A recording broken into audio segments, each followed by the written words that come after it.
Greetings, denizens of the tri-state area. Jacob Lyle here. And Blue Dragon 5. And Dragon, I know we're going to do today.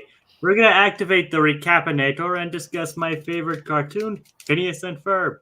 That's right, on their 15th anniversary, and in preparation for the upcoming revival, I'm guiding Blue Dragon 5 here through the series, experiencing his reactions watching it for the first time and reliving my summer memories throughout the years. Today's episodes are Undercover Carl and Hip Hip Parade. So Carl goes incognito. How are you coming down on this one? Yeah, this is a fun, unconventional crossover of our two plot lines. A very nice episode for Carl. I rather enjoyed the Undercover Carl episode. Yep. Carl finally gets the time to shine. Yeah. I mean, sure, we did see him earlier with this song and sang in that episode with him, Swiss Family Phineas, but this is like the first time where he actually takes center stage. Yeah. So yeah, I really thought this was fun too. Plus, I really enjoy the whole anti-gravity thing, and Doofenshmirtz's whole plot is just hilarious. Oh, yeah. All right, let's get into it then. Okay. So, the boys have a Sir Isaac Newton moment. They kind of realize, why? Let's just try defying gravity. Yeah. Well, gravity is a universal law, Dragon. Like it's basically a force that keeps us and everything else grounded to the planet. But it's a universal law without means of appeal, which of course to Phineas is despotism. It's not often you see a despotism joke in a kid's cartoon, so that's impressive. Yep, the show has a lot of humor like that. Yeah. All right, so we subvert the classic "Where's Perry," which was already like a good note to open the episode on. Like, "Where's Perry?" Oh, he's right there.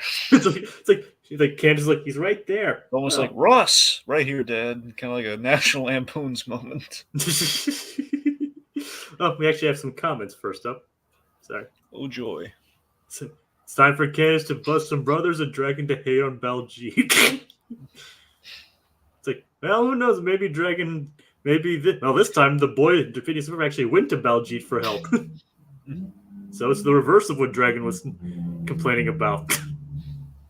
Right, Dragon? Well, we'll see. It's like, Carl, he takes the initiative. That he does. Yes.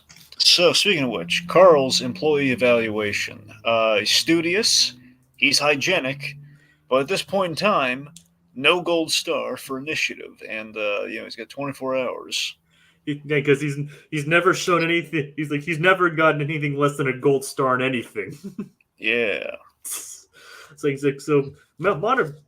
Probably out of definitely one of the more kind things that Monogram's actually done so far, and probably the kindest thing he does in this particular episode. And yet another SpongeBob connection with the gold stars.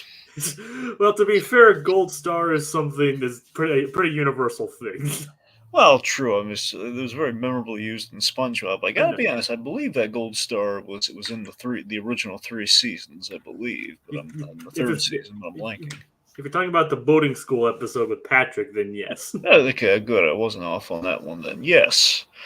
Like, I don't remember what season, but it was in the first. It was 2 or 3. I'm thinking it feels like a season 3 episode. I mean, I know the episode is called New Student Starfish, so I just love that Patrick's looking for a light bulb, and he's like literally like mountain climbing a mountain of light bulbs, and he still can't. There it is. Why does it have to be so far away? Such an idiot. Yep. And you're right, it was season 3. There you go. Okay, so let's see. Point being, Carl is trying to show some initiative, so he picks up on some Flynn Fletcher chatter. Yep, he starts listening on the boys, but then he discovers something shocking. That Doofenshmirtz has downloaded one of their schemes. Now this does open up a wide variety of logic questions. Now I think the simplest of answers here is that the boys probably use probably like a public archive of sorts to create and like at least map out their blueprints and print them out. So my guess is that that's how Doofenshmirtz was able to download them, like either somewhere, either on their own computers or on this like I, some sort of yes. I think he said it was on their. I think they said it was on their website, On whose website? Phineas and Ferb's website. Why do Phineas and Ferb have a website? I don't know. I mean, yeah, it is. I'm checking it. It is their website. Real? Why? Why would they have a website where all these blueprints go on? Why? Well, it's probably more convenient than storing a whole bunch of. No, I'm not budging on that. Okay, look, Candace is looking constantly for ways to bust these boys. Well, There's a whole website. well, maybe she doesn't know about the website. Oh, come on, really? A website? Like, I don't know, Dragon. Jacob, put up the graphic. Well, not the graphic. Yeah, but exactly, right there. Okay, Dan, Swampy, what the heck, guys? Come on, a website? Really? That all the blueprints is go on the website for anyone to find, including Candace, who's never thought of that, despite being a little Miss Cell Phone, never checking the website. It's amazing that that's where you draw the line. No, it's like literally the whole archive, presumably for as long as they've been doing it, they've been just putting it all to a website. Maybe it's one of those private websites that can only be accessed by a few select people. Then why would they have a website, period, Jacob? Like I said, it's a secure website. I don't know. Maybe A secure web? What's the... Here's the thing, look, if Doofenshmirtz, like... I mean, this is like before, like, like the Gmail era. Like, if they somehow, like, hacked into, like, an email or something. Like a Sony hack of, like, a circa Sony hack of some variety. I mean, that's... When did the Sony hack happen? I believe that was 2014, if memory serves. This is only 4 years before that. That's what I'm saying. It's like 4 years before that. It's it just feels like if we're gonna have Doofenshmirtz like find the plans. I mean, wouldn't it be easier just to say like they use like a generator for like the blueprints, and they all go there's like a display model or something? To me, that at least makes sense. Or okay, the boys aren't really worried about copyright or anything, so it's like okay, we're gonna use this website to print out our blueprints because we've established they get the blueprints. They have there's like a store that makes they get the blueprints from. So presumably it's like a kiosk, like Staples or something, right?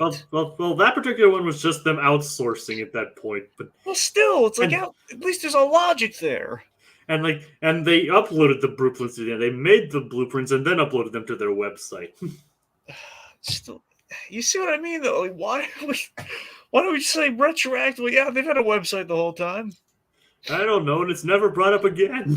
Really. I'm saying it just feels like, oh man, it's just plot convenience, Dragon. It's Doofenshmirtz has to uncover the plan somehow, and then has to lead to conflict with Carl. Dan, Swampy, look, I can respect that you got a show to make, all right? I can respect that. By the same token, guys, it's like that's a universe-breaking kind of gag there, okay? You can only get away with so many of those, and we're just in season 2 here. This isn't like if you're gonna pull that gag, you want to wait till like late season 3 or season 4, man. Well, like I said, it's never. We're not even halfway through yet. Wait, are we halfway through technically? Well, pretty much, yeah. I mean, this is episode 23 of the season, and there's 38 episodes. All right, fair enough. Okay, I think that Dragon may be taking this purposely unrealistic show too seriously. Well, I mean, far too many of those gags believable. Yeah. I mean, Dragon, I see where you're coming from. So let's just work through it eventually. But for right now, let's just. So the point being, Doofenshmirtz somehow has gotten a hold of the boys' plans. Yep, but because he's in one of his moods, like he wasn't. But what's he doing, Dragon? Before this, I love what Doofenshmirtz.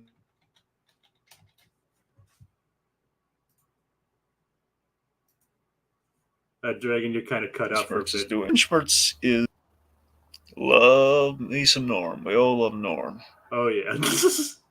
So Doofenshmirtz is utterly lacking motive to finish things. So he has like he's like this cracks me. I love this joke. So Doofenshmirtz was putting together a jigsaw puzzle. Yep, and he lost the box. So he says it's impossible for him to complete this. And if you look at it, literally all the pieces that remain, it's like maybe like 6 or so pieces. I think there's only like Are four like pieces.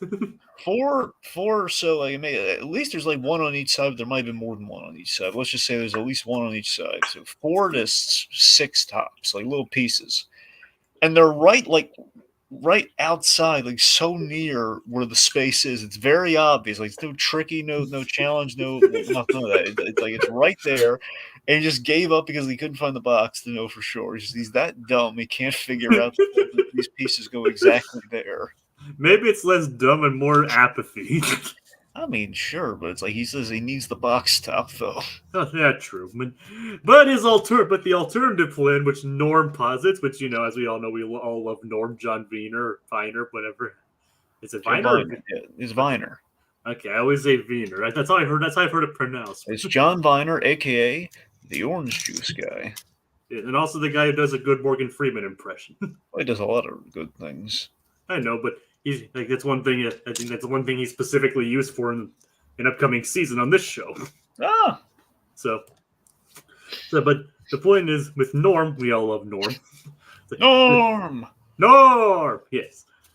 But Doofenshmirtz was making him a popsicle bride out of raspberry icicle pops. And why did Doofenshmirtz stop this, Jacob? Well, because basically he got so much the blue dye in his system, like the doctor, and it dyed his tongue so bad. Basically, his doctor told him, no more until it flushes out of his system. Yeah, that happened to me once. Seriously? No, but it might as well. I mean, I do love popsicles, and I love lime popsicles, so I can imagine that happening. Same thing, but in green. Yeah, essentially, I could easily see that happening to me. And of course, Norm's like, why must I be alone? Honestly, the only reason it doesn't happen to me is I can't get like boxes that are all lime, that are like actually good, like lime popsicles, not like the stupid like all natural fruit thing. Yeah, and I got like these pineapple ones that have like chunks of pineapple in it. I mean, it sounds kind of nice, but it's not lime though. Trust me, Ivan. Like, is like pineapple like was lime like your favorite fruit or whatever? I don't know. I love the lime pops. I like the lime flavored stuff. I don't know if I like the lime, but I like the lime flavored stuff. Like lime candies, things like that too. Well, yeah, but it's always like it's a consistency matter. So I love the lime popsicle and I love the lime fruit chews. That's my favorite candy. All right, like the Jolly Ranchers, things like that. See, I've never. Here's the thing. The Jolly Rancher it's like a weird consistency thing where I had some weird soft Jolly Rancher recently. It wasn't lime or anything, but it was like for like strawberry and like watermelon. It wasn't bad, but it's basically it's like the Diet Coke version. It's like Jolly Rancher trying to kind of rip off Starburst. That's essentially what it felt like. So I don't know if it reminds the Jolly Rancher. It's not like a chewable thing. Is it like I'm saying? Is the can like really hard? Yeah, Jolly Ranchers is like the one that you saw. Exactly right. That's the one that wants you to suck the Jolly Ranchers. Yeah. That's the thing. So I haven't tried the lime Jolly Rancher. I might be interested to give it a shot. Honestly, I just haven't really run across it. I honestly don't know if there is a lime one. I might be thinking of like green apple. I don't think there. That's the bane of my existence right there. The green apple. The green apple is just a cruel joke. All right, it's a cruel joke. And here's it's like two things. Okay, the green apple is the cruel joke. Every time I see like a green candy, I get really excited and I say, "Oh, green apple." Yeah, to me, the apple is red. Okay, I know there are green apples, but it's like just the fact of like if only the apple remained red, there would be less misleading. It's like the whole biting into a chocolate chip cookie only to find out it's raisins. Yeah. So the other thing too is like so. I don't want lemon. I want lime too. So that's the other confounding thing. So I'm operating in the gray area, my friend, or at least the lime green area, one could say. I'm operating right in the middle. Yeah, I don't want the green apple, but I want the color, and I don't want the lemon. I want the lime. So I can't. I don't want lemon lime. I want lime. That's fair. Funny thing is, like after Norm says like, "Why must I be alone?" Like, which is funny. It's like, "Why must I be alone?" Then Norm's like, then Doofenshmirtz goes like, "I don't know. Why are raspberry popsicles icicle pops blue?" The funny thing is, I actually looked it up, and there's actually an answer published by North Dakota State University. Would you like to tell us what the hearts and minds at North Dakota University have to say on this matter, Jacob? The blue raspberry originated in a laboratory, not on a farm. It started when makers of ice pops had more red flavors, cherry, strawberry, raspberry, and watermelon, than shades of red dye. Kids wanted a cherry ice pop, for example, could not figure out which red ice pop to select. Raspberry Puffs originally used a dark red dye, FD&C red number 2, but was later banned by the FDA as a possible carcinogen. The ice pop makers found a brilliant blue dye, FD&C blue number 1, sitting on laboratory shelves, and the blue raspberry was created along with blue tongues. You know what would have solved this problem, Jacob? What? Lime. No lime, of course. Just throwing it out there. Aquatet foreshadows season 4, in which Norm will not be alone. You are correct. I know exactly what I believe I know what episode you're talking about. Okay, anyway, so we have the popsicle bride. Yep, it's like which Norm is making out with. This dude says, "I know you're doing, Norm. You got a sick robot." It's a really good line. So, Doofenshmirtz, he borrows the plans. This way, completely rips off the anti-gravity fun launcher and turns it into an inator. The evil launchinator. Yeah. Anti-gravity evil launchinator, yes. Yep. It's called outsourcing, Dragon. Yep, so the evil will come to me. Yes, he just wanted to do it just for the sake of doing it without... You just think of something. I mean, sure, there are probably some evil applications you could use, but it's probably not. But we never get to see them because things just go very bad for Doofenshmirtz in this episode. Anyway, so Carl has kind of like a Paul is dead kind of moment with Phineas and Ferb, where he plays plays the usual spiel from them backwards, and it says, "We're going to help Doofenshmirtz take over the tri-state area." Not only that, ran backwards in a random order. Yeah. Which of course basically just was like, yeah, he's just stretching at this point. The evil fanatic ray gun missile. It's like evil hunter ray gun. There's a leftover. There's an E missing. Yep. They're probably trying to trick us. Yep. Oh god. It's like so obviously they can't send Perry in to do this. So they sent him on a wild goose chase. Literally going after Agent G. Yep, Gary the Gander. Yep. It's like in France, Monte Carlo, the best one. The moon. Well, okay, fine. The second best one. Then what is the second best one? The talk show. Yeah, the talk show. It's like, hey, buddy, you forgot your pixelation. Love that. I love the pixelation gag. It's like he's pixelated to hide his identity because you can't tell that he's a freaking platypus or anything. It reminds me of the Rocky and you've seen the Rocky and Bullwinkle movie, haven't you? No. Oh, Jacob, man, come on. I know it has Brendan Fraser in it. No, what? No. Wait, no, I'm thinking of Dudley Do-Right. Yeah, the other Jay Ward movie, Jacob. Yeah, I know, and there's a lot of Jay Ward movies, Dragon. Was there a lot though? Well, there's also Mr. Peabody and Sherman. Well, yeah.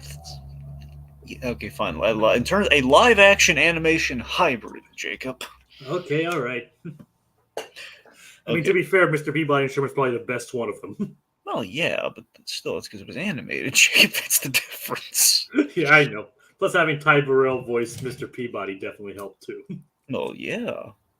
But as you're saying, Dragon. Yeah, there's a gag in Rocky and Bullwinkle where essentially they have an I don't want to bore you with the whole plot details of the Rocky and Bullwinkle movie. The point being, good or bad, it's worth a watch. Okay. It's very It's very well, I think technically it might have been early 2000s, but it feels very 90s. Does George of the Jungle count as a Jay Ward movie? Yes, yes. Well then, yes, that's probably the second best one then. I do love the original Dread. Honestly, that's my favorite of all the Jay Ward bunch, personally, but nostalgically, at the very least. But anyways, it was Rocky and Bullwinkle. Movie or cartoon? But no, I meant the movie in terms of like in ranking the movies. Okay. But that's anyway. Point being, whole lot of nostalgia for George of the Jungle. Regardless, it's great.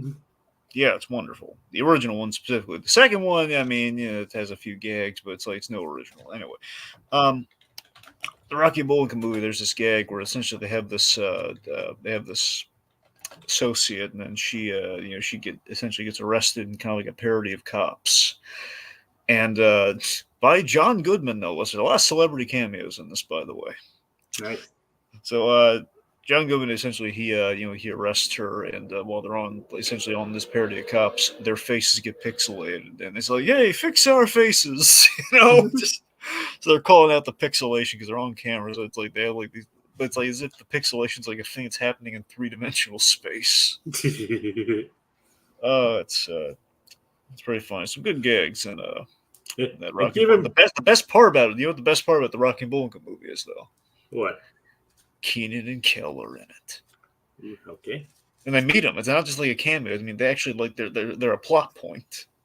Interesting. And they basically it's almost like a Muppet movie thing. It's like the gag in the Muppet movie where they run into Big Bird on his way to break out in public television. So literally, it's like them essentially meeting Keenan and Kel about to graduate from college, planning their futures. Like, it'd be great to end up on television or something along those lines. Yeah, but then they got the Nickelodeon. Yeah, so that's essentially the road movie. They're on their way to Nickelodeon. I found the road to Nickelodeon. Not quite catchy, but the spirit. If they travel, though, would not be in a Studebaker, it'd be in the burger car. Yeah. You don't need a license to drive a sandwich. Yeah. Of course, it's the better. That's the paddy wagon, and that's far superior to the burger mobile from a good burger. Well, of course it is. Yes. Anywho, so, and the thing is, like, only Perry's face is pixelated. So it's like, not ignoring the fact that he's a platypus or anything. So Perry is unable to do the undercover assignment here, so they get someone else, someone who needs to show some initiative. Carl. Incognito. So we have this montage of Carl wearing all these different costumes, and he ends up essentially dressed like Baljeet. Kinda. Essentially, except with a hat. Yeah, he's Baljeet with a hat. Only cooler. It's like, but what did you think? Actually, speaking of which, what do you think of like the boys asking Baljeet for help? Well, I mean, that's the thing. Okay, so Baljeet seems to have been making a turn in this episode. Baljeet did not tick me off this episode, so I think that's progress. Yes. That's probably. I like to take your words to heart that perhaps Christmas was a turning point for him. Perhaps Christmas is like the beginning of Baljeet's redemption arc in Phineas and Ferb. It's like I said, I think him asking them for help is like, I don't think it ever happens again after this point. I mean, I don't think they ever explicitly go to him for help that many times either. Yeah. I think, Jacob, I'm trying to give the kid an inch here, and you pound all the hope out of it. What I'm saying is chisel away at it. I mean, what I'm saying, I'm trying to reinforce this anyway. What I'm saying is like he doesn't ask them for help anymore. Good. But I'm just saying it's just like they don't necessarily go to him for help either. Like and we're back to the middle. He's just there helping anyway. All right. Keep my eye on that Baljeet. All right, so Wait Dragon step out of line. So we're making progress. Dragon's warming up to Baljeet. Yeah, well, I don't know about warming up, but at least the hatred is we're kind of going from hatred to tolerance. All right, fair enough. Where it's like, okay, Baljeet, because I think Baljeet, that's the thing. The last time, usually when we've done the times that we've before this show, we've recapped Baljeet. He was really funny. These are episodes that were like set, like the Christmas episode, which we just covered, which he was good, and the Halloween episode. So like those are two things that are far past like the Baljeet turning a corner. So I never imagined Baljeet would have such an arc in this show. Yeah, I mean, him and Buford do become like get more focus as the series goes on. Yes. Okay. So Carl, he's undercover as It's a like, kid. yep, and he's like trying to let's just say he hasn't really mastered stealth. Not remotely. Or thinking on his feet, because he says, name's Carl. Nice to meet you, Carl. Yep, so this is kind of nice. Phineas and Ferb treating Carl nicely, because so rarely does anyone treat Carl nicely. Yep, it is kind of nice. Yeah. He tries to grill them for information, essentially.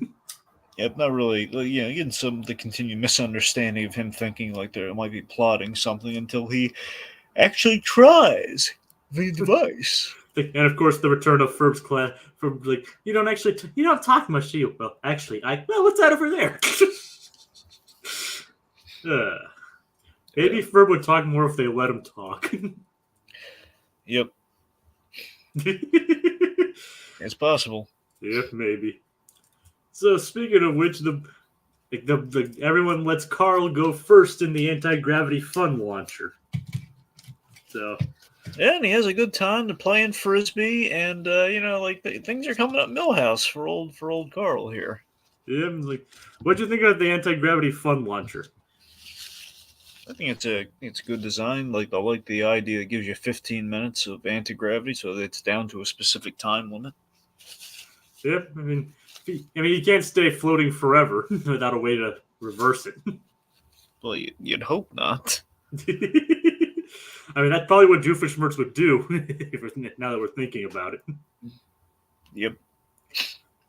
But everybody, the kids and Carl have fun with the anti-gravity launcher, but Monogram thinks that he's being tortured. So he shows up undercover as Carl's dad. Yep, it's like, hello, son. We have this great, hilarious coded conversation between the two of them where essentially he finds out Carl's okay, call off the troops. But I do love the moment before where he thinks, oh God, they're torturing him. Don't worry, little unpaid intern, help is on the way. Like, he really cares about that little, love him or hate him, he cares about that little Carl. It could be said that all this like previous grillings and things towards Carl were having him show initiative or just pushing him to be better. Yeah. I mean, it's kind of like it's kind of almost like Gilligan and the Skipper to a degree, Kinda, yeah. I know exactly what you're talking about. His little buddy. Yep.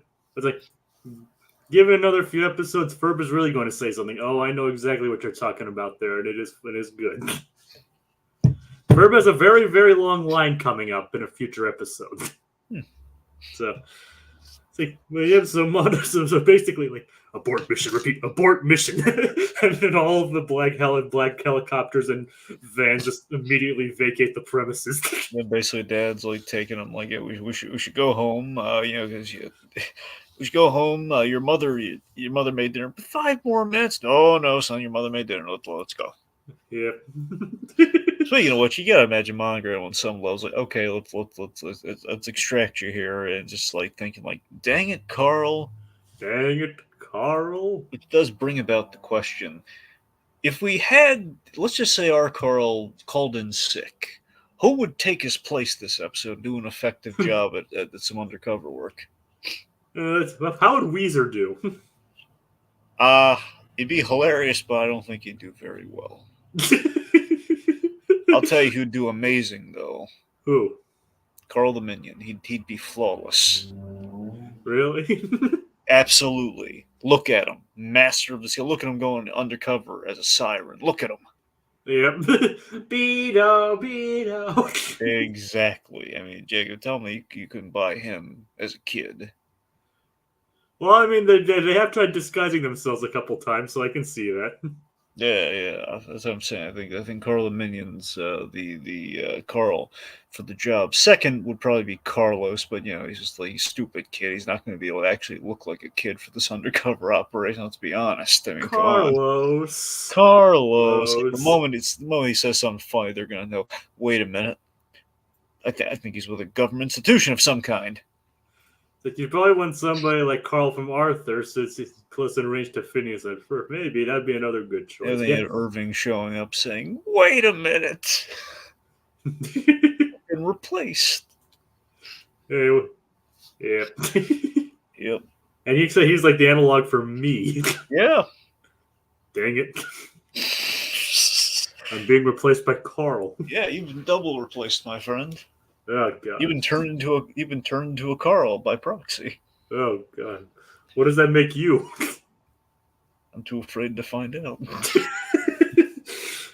All right then. Anyway, We haven't. Anyway, the whole Candace like tries, and she's not really a major plot in this episode. She just like goes gets Linda. They drive back like, oh, it's gone.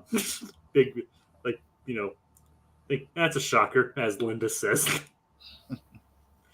But we haven't really focused on the ending of Doofenshmirtz's side of the story. all right, so Doofenshmirtz, He takes it outside. he was about to enact his plan with his inator, but The police.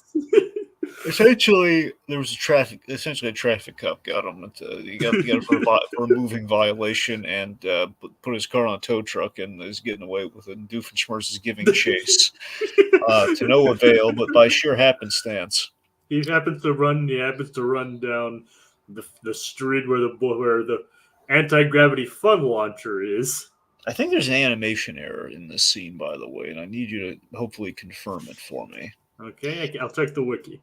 Okay, Believe it or not, the wiki has like all kinds of errors listed on it. Right, Doofenshmirtz's inator, was it originally silver and then like either for a moment it turns red or at the very least like it's like I'm pretty sure it was just gray and then when it was being towed away it turned red. Yep, that is an error. Okay, so I wasn't crazy about that. I'm checking the wiki page for Undercover. When the truck takes the launchinator, it is seen gray. But when Doofenshmirtz is running past the house, it is red. And that feels like purely they wanted something that looks exactly like Doofenshmirtz's inator, but Yeah. I guess he painted it in between. Like while it was on the cart. Yeah, he just threw like some water balloons full of paint at it. Mr. Bean did. Yeah. Have you seen that episode of Mr. Bean? Well, I mean, I binged through it so long ago. I probably did. Yeah, I mean, the way Mr. Bean, honestly, I'm surprised that he didn't try water balloons. He blew it up. So, but anyway, like it gets away. The car.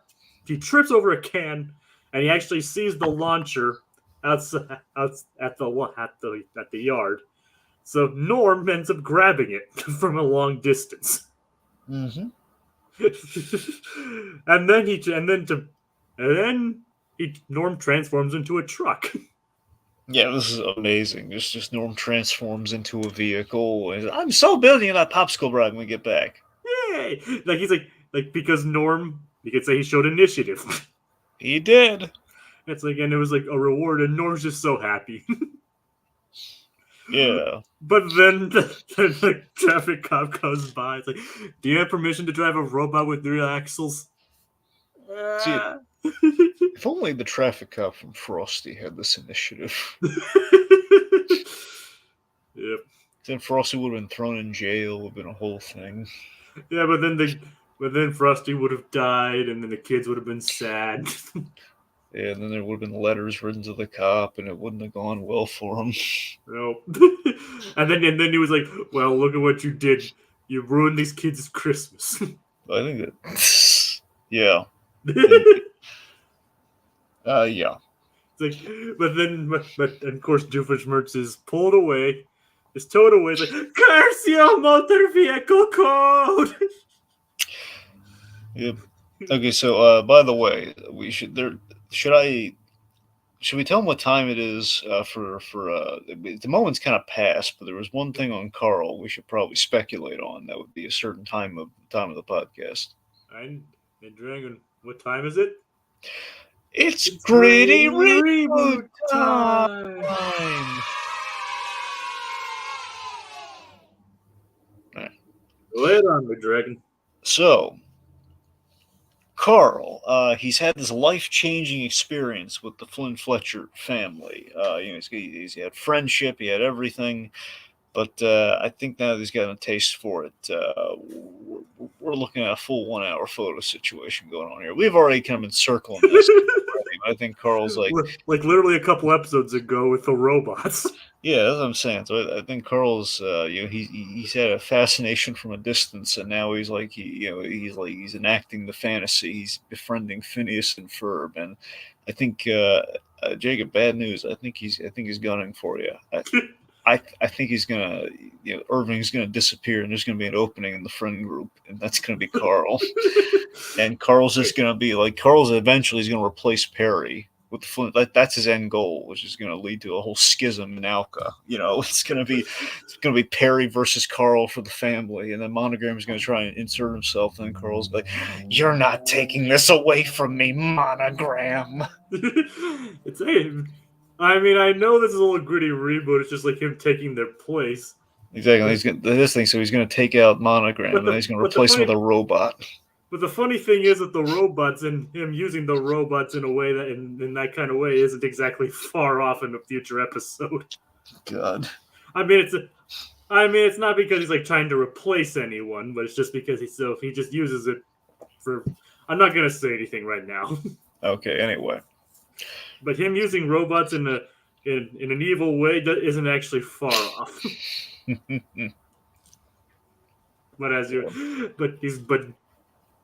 Man, this gritty reboot's escape from the show and is now entering real life. Yes. Yep. Oh god, it's all going all Roger Rabbit on us. Absolutely. I hope not, though. Anywho. Okay, so let's see. So Norm's being towed. Yep. And of course, Perry actually manages to find Gary the Gander seemingly on the moon. It brings him back from his extended vacation. Yep. And Nimbus like, if anyone deserves a vacation around here, it's you, Agent P. But we can't, so see you at work tomorrow. And Perry will not salute. And I think this gag is priceless. I love this joke. It's so uncomfortable. Monogram's pointing it out. It's great. It's like, Carl, he won't salute back. My arm's getting tired. Yeah, Perry's just like, nope. Perry's just like, give me my vacation monogram. From the moment he asked the Monogram, the genie out of the bottle, Carl, you can take Agent P's job, but you gotta take him out first. Oh, God. He's gonna sick him on him. Oh God! This battle to the death of the Flynn Fletcher family. It'll be like the battle of Obi-Wan and Anakin on Mustafar. Let's just face it, though, Perry would win. He would have the high ground. I don't know. I think Perry would underestimate Carl, because wouldn't we all? He underestimates his power. Exactly. He would throw sand in his face. You know what they say about sand. It's coarse, it's rough, and it gets everywhere. Exactly. I don't know if I got that in the right order, but that's the gist of it. Of course, like the movies he's got like sand in his eyes, and be a random lava planet. Yep. Just toss him down, and Perry would be thinking, "I hate you." Be conveying it silently. Wait, it's like Perry? You're saying Perry would be would be Anakin here? Yeah. Wait, wouldn't he be the Obi-Wan? No. Ordinarily, yes. I'm just saying the way Carl would frame this, he would be the Obi-Wan in the situation. Plus, he's going to be the one who wins the fight. So because of that, he would de facto be Obi-Wan. Oh god. But Perry would come back with a vengeance and be half cyborg, which would kind of parallel the whole he's replacing everyone with the robots. Like at some point, Carl's a menace that needs to be stopped, Jacob. At some point, the moment the parents do the wrong thing, he's going to replace them with the robots. Oh god. And it's going to be really creepy if he does it one by one because he's going to have to, Yeah. Yeah, he's going to have to play the other role, and it's going to be weird. Yeah. He's going to have to read all these manuals in Dutch about Lindana. That's kind of just, it's like it'd be kind of like a Blade Runner almost. Yep. Except not really. But I'm trying to find a good similar to that, but Blade Runner was the first one that popped into my brain. Anyway, next episode. Yes, before it devolves any further. Hip hip parade. It's the Tri-State Area Unification Day, and Buford's out for justice for his ancestor. How you coming down on this one? It's okay. Yeah. Yeah, I mean, who doesn't like a parade? The balloons are kind of neat. Nothing wrong with it. Yeah. Mm-hmm. Yeah, I mean, this episode really, I don't think it's really anything too special. I mean, the boys just doing a parade. I mean, one of the more interesting things is the whole Buford angle, and obviously Candace and Linda, this girl's day out. Yeah. I mean, I'm with you on this one. I mean, it has some moments, and like Buford and the new nerd, but yeah, other than that, it's not really anything too exciting. Yep. So, all right. There's Baljeet. We started the episode with Baljeet as a vegetable samosa. Yes. I don't even know what a samosa is. Well, apparently it's that, Jacob. Apparently it's a vegetable. It is an exotic vegetable of some variety that looks very silly. It looks a lot like one of those fortune cookies. Yeah. So Baljeet basically exposits the origin of the tri-state area, the whole unification day. It was original. Their founder John P. Tri-State pointed over the adjacent area over there and united them. So yeah, that's it. That's the story of how the tri-state area, how the bi-state area. Not what you were expecting, was it? Yeah, maybe not. Like Otto adjacent and John P. Tri-State. Yep, it's literally their last names. It's named you think it's just the fusion of three states, but it's not. It's because of someone named Tri-State. Yeah. And apparently Buford's ancestor, as it turns well, first off, Buford comes in and is upset that Baljeet is dressed as the vegetable samosa. Yeah, he wanted to be the vegetable samosa. But you can tell Buford really takes his vegetable samosa seriously. Yeah, I love how upset Buford gets here. Like, we both can't be vegetable samosas, and just it's like, oh yeah, sure, why don't we all just the rant about the vegetable, the whole point of it, of like, oh, why don't we just be like potatoes at this point, and then take exotic right out of there. I just love how incensed he gets about that.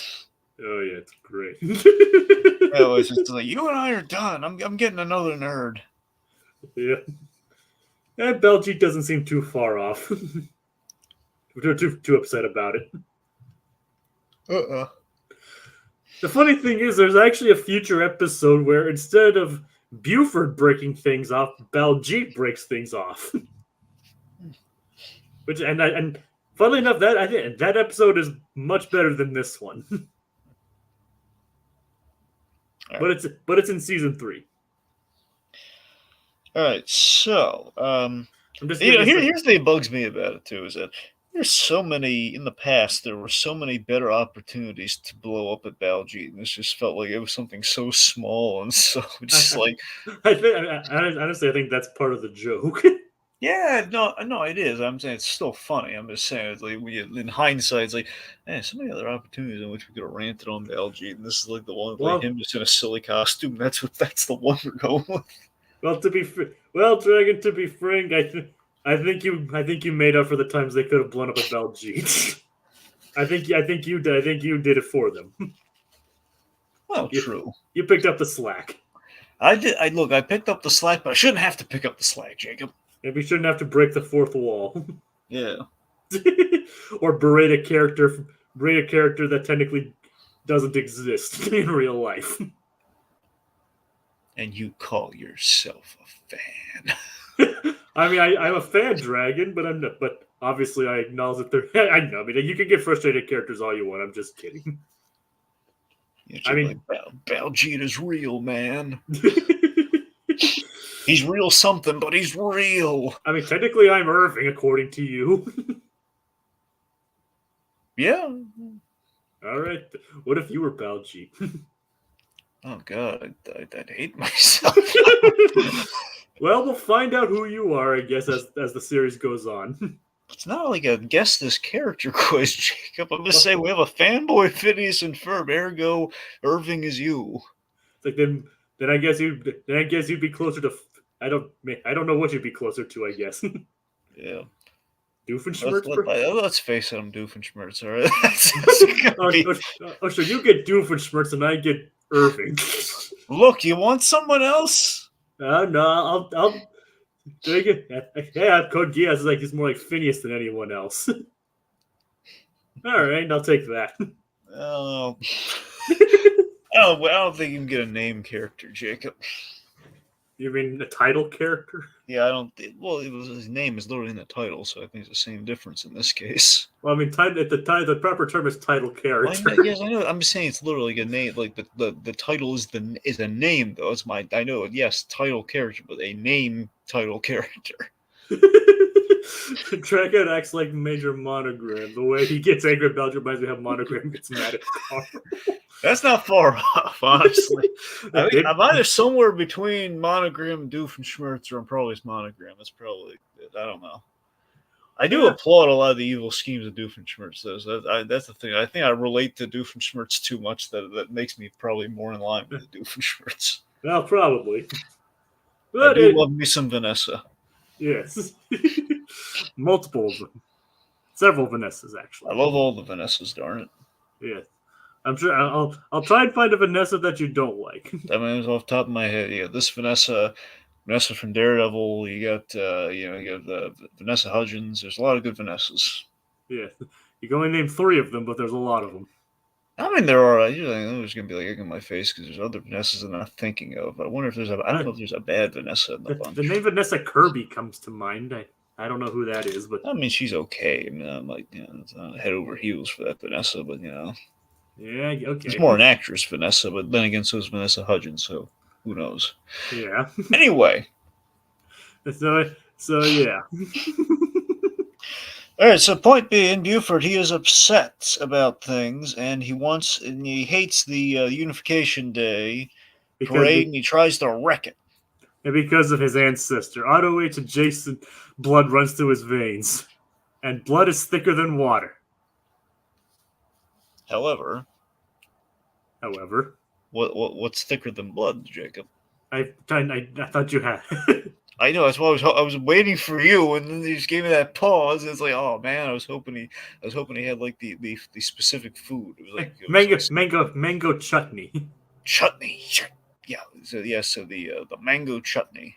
Yes. Yeah. So mango chutney is thicker than blood. We learned. I wonder how accurate that is scientifically. But I'm gonna go with it. Well, I'm gonna look it up and see how thick it looks. Nah. Can you really find out how thick the chutney is? Well, I mean, I could probably guess based on the way it looks. Yeah, it does look pretty thick. Oh, there you go. It's like a dip kind of thing. Well, yeah. Yeah, I'd say that's probably thicker than water. Okay. Well, yes, thicker than blood. There you go. All right.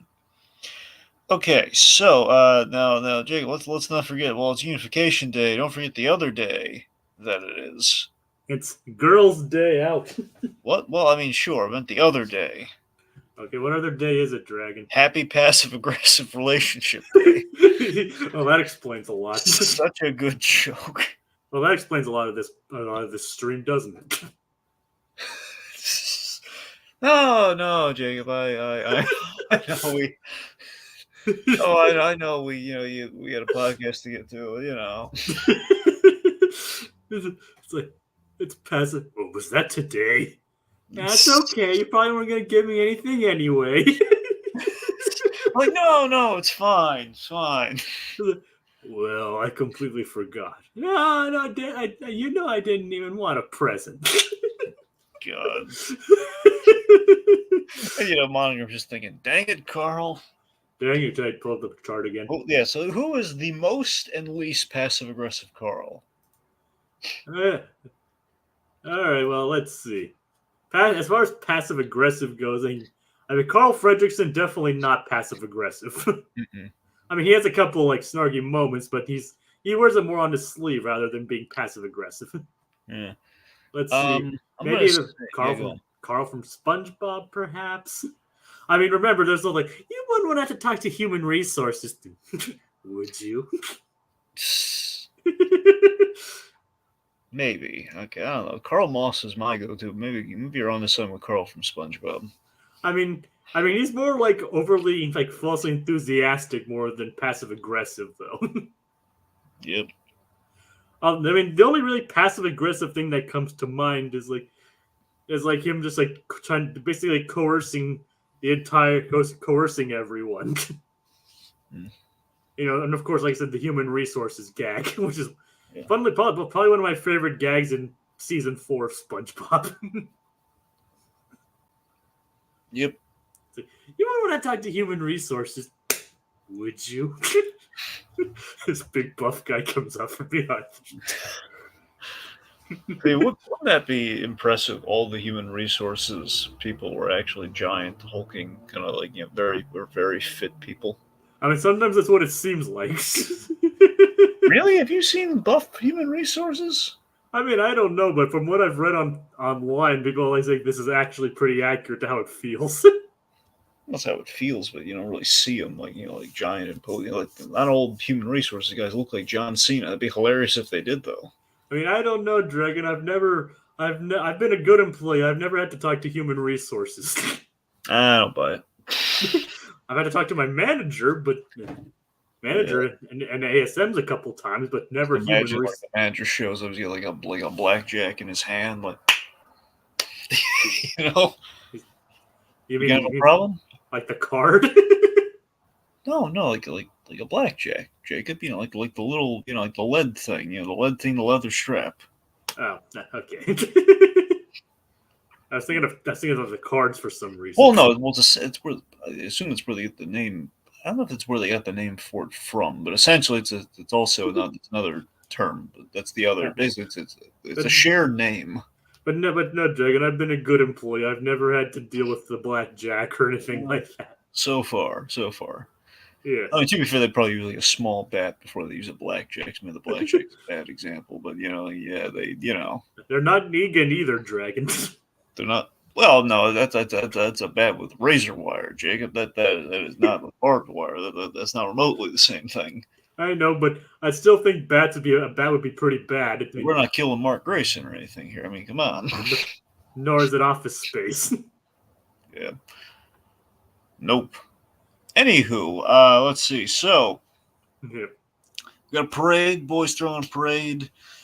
Linda takes Candace for Girls' Day Out, but makes her swear. Pinky swear, essentially. Yep. And on the Pharaoh's curse. Yep, because if she obsesses over the boys, she's gonna deal with. She'll face the Pharaoh's curse. Yes, the dreaded Pharaoh's curse. Yeah. So, like I said, the boys like doing the parade. It's just like it's nice, but nothing too extravagant or out of the ordinary. It just doesn't. It's just not as fun as some of the other stuff they've come up with. You know what I mean? True. But again, like I said earlier, most of the fun from this episode is more Buford's attempts to undermine the parade rather than the boys actually do, rather than Phineas Ferb about everyone doing the parade itself. And the fact that he's got like this kind of interim nerd who's like trying out accents. It's like, and he's actually, and he did the British one. He's like, actually, that was pretty good. Not as German though. German's terrible. He's like, okay, all the others were charming, but that was just offensive. Like, I wonder if there's anything. I mean, I know Dutch. I know like the Netherlands and Germany are different people, but I wonder if that's because of like Buford's heritage or something. Well, I mean, Otto H. Jason. Otto was a German name. Yeah, so maybe. So probably at least a little bit of German, and plus it's von, like German and von. Was it Buford von Stomp? Yeah, Buford Van Stom. Van Stomp. Stom, just Stomm. Oh, Stomp isn't Stomp. No, Oh, well, that's kind of a missed opportunity. Anyway, Buford Van Stom. Yeah. Don't bust your brothers or suffer my curse. Yeah, little CG Ramesses. People there, yeah. It's like the man of Goz, the man of Goz. It's funny, we've actually talked to that guy. Which guy? Well, literally the voice of Ramesses, Oh, aka John R. Dilworth. Was it actually Dilworth that voiced him? I could have sworn it was. It's Was either it not? it's either that or Scheffler, Paul Scheffler. I don't know if it was Scheffler. I mean, it really didn't sound like. I don't know. I think it was Dilworth. I'll double check real quick. All right, double check. But The go on. whole thing. Okay, anyway, so let's see. So we have the Indoor-inator, which captures Perry the Platypus, which basically he's caught in a door. Yep, and you're right. It was John R. Dilworth. There we go. We've talked to the Pharaoh. Yes, and we have also talked to Scheffler as well. So we've talked to both.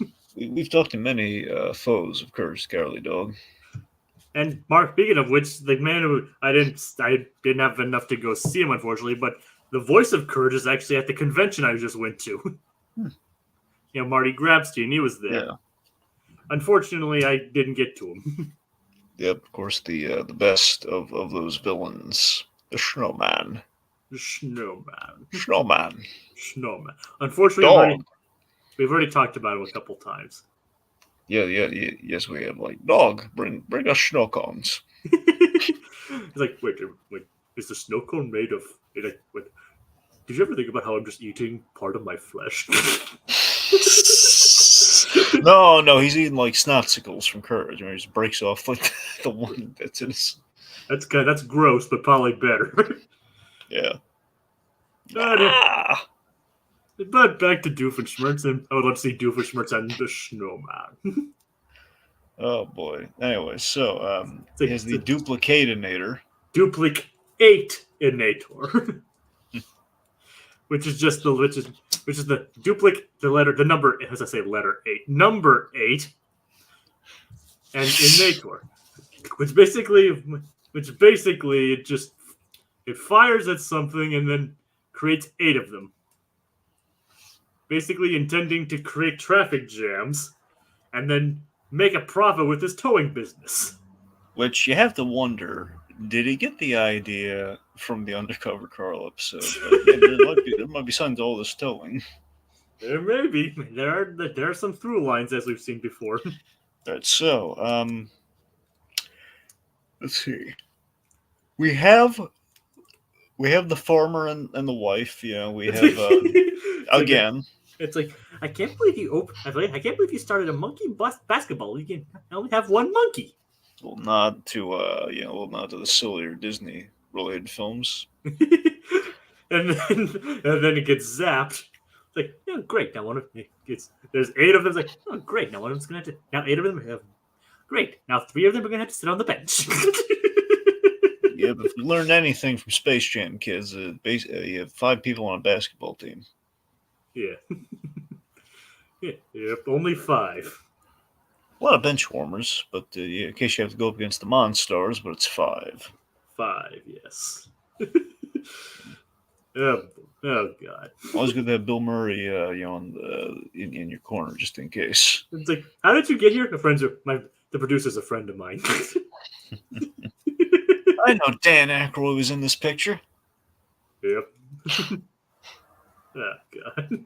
Anyway, so Buford, he's trying and failing to stop the parade. It's just utterly unstoppable. Because the boys basically thought of every possible contingency, including a way through the city dump, which, according to Buford, attracts everything in its gravitational pull. Yeah. Or am I thinking of something else? So yeah, basically they go through all that, causes no, and basically the parade continues unhindered. Yep. Candace is being driven nuts by it, trying desperately to get Linda to see what's going on. But unfortunately, she goes crazy, like she usually does. Which is a shame because they seemed like they were having a, it seemed like they were having a good day out, right? Yeah, but in Candace's defense, they're like, Linda, just literally turn around. It's not that hard, okay? Like, hey, can you turn around? Like, what? Why? You'd be surprised how little Linda turns around. Yeah. It's literally a future episode, like where like the climax is built around trying to get her to turn around. Yeah. You can make the whole musical number about turn around, Linda. No, it's not. There's no. I don't think there's a musical number. It's Almost like turn around, bright eyes, but with Linda.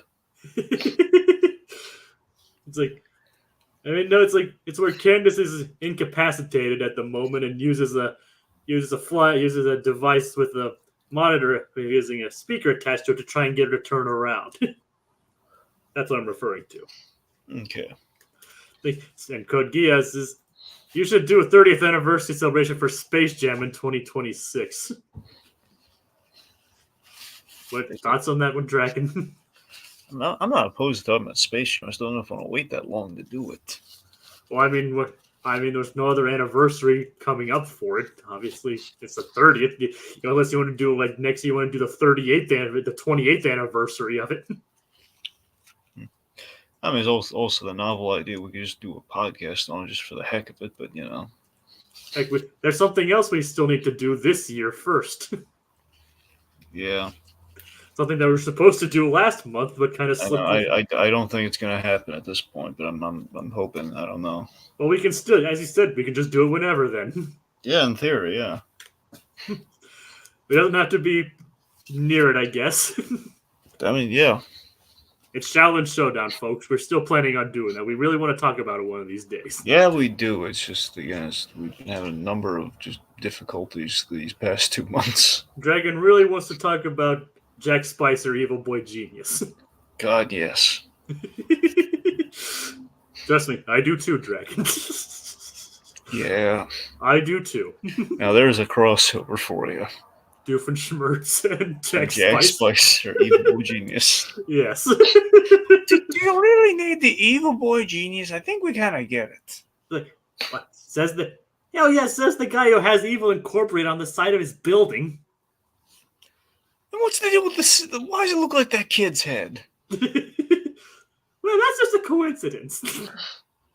And Jack Spicer hitting on his daughter. And then Wuya's off just like, Yep. This is before she joined Chase Young, obviously. Yep. She was better with Jack Spicer anyway.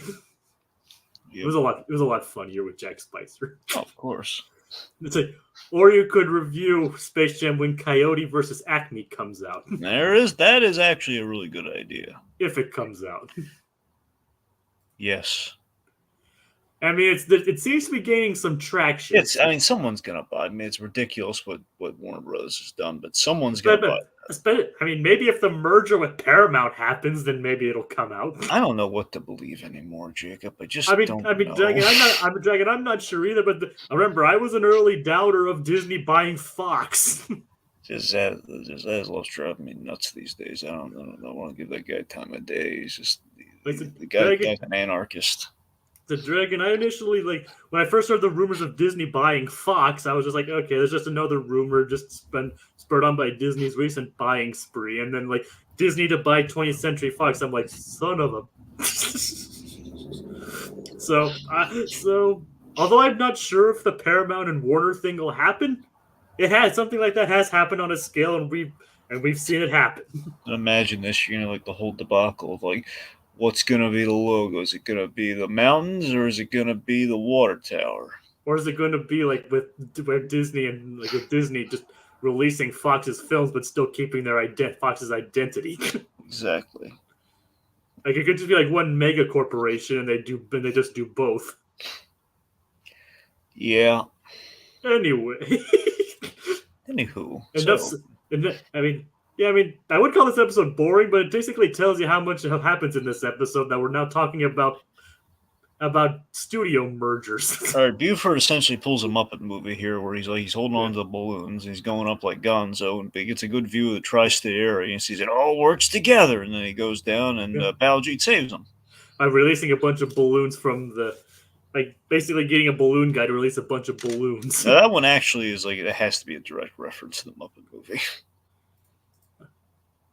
I'll double check. Yeah, probably. But I'm just saying, it's like the whole thing with Gonzo with getting all the balloons from the balloon guy. Very, very similar. Keep in mind some of the wiki's allusions are a bit tenuous at best, but it does mention the Muppet movie, so. And keep in mind this is a fan curated wiki, so. No. So if you say it and other people see it, then I'm one to believe it. And plus, I've seen the Muppet movie myself, and I agree with you. All right. So Linda, Linda sees the boys are in the parade, but there's carrying their wagons and everything. Yep. And we had a spectacular little finish with the fighter jets and everything, seeing Buford and balloons. Yep. Buford was able to do this. That was very nice, Buford. Nice. Now I have to do something to even the balance of the universe. Yeah, destroys a box of jelly donuts. See you on the news. No, Buford, don't! It just seems like the fake blood splatter. Yeah, that's a pretty good joke. Buford is killed Baljeet for a moment. It's like, did you want that to happen? Ordinarily yes, but he's kind of, that's what I'm saying. The boy hasn't earned it. Not yet. I can't abide it. If this gag happened like 3 episodes back, I was like, yes. It's a gradual change, Dragon. I know. These things take time. Destroying his pastries, though, that seems just. It's a tragedy, though. Seriously, let's take a moment, just a little moment of silence for innocent pastries. I'm more of a fan of glazed myself, or chocolate frosting. Jacob, it's the principle of it, man. Have a heart, okay? I don't even like jelly donuts, but still, it's to destroy any donut in such a gruesome, violent fashion, like Buford has here. It's sad. Yes. It's the waste of a perfectly good pastry. It's the death of the American dream, right there, Jacob. Come on. And next he's gonna destroy apple pie. Don't give him ideas, Jacob. He's taken so much from us already. Don't give him ideas. Yeah. Strangely enough, there never actually was a 4th of July special in this show. Wait, really? Yeah. There wasn't. No 4th of July. Let's throw it up again. Oh, jeez. Guys, here we are again. Just seriously, guys, this hurts me more than it does you. Just damn Swampy. just you have a show that's set in the summer. You've had a Christmas episode and a Halloween episode. Well, at the very least, you've had a very direct Christmas episode. And you mean to tell me that in all the odd infinitum of summer days, not one of them took place during July, let alone July 4th? Remember, there was an episode earlier where Doofus was like, hey, it doesn't make sense. It's the middle of July. Middle of July. Yep. How was this? Did he say that in the first episode, Jacob? No, it's like it was during I Brobot when the magnet was drawn up to Santa's sleigh. Exactly. Middle of July. Just guys, I mean, money on the table. Okay, when we come back for the reunion, you got it. Come on, 4th of July, guys. It's not that hard. I say it from a place of love, Dan Swampy. I mean, come on, guys. Money on the table. Who knows? Maybe in season 5, they will do a 4th of July episode. But from what I can tell, based on from the tentative titles I'm seeing of season 5, there isn't anything with that would hint towards 4th of July.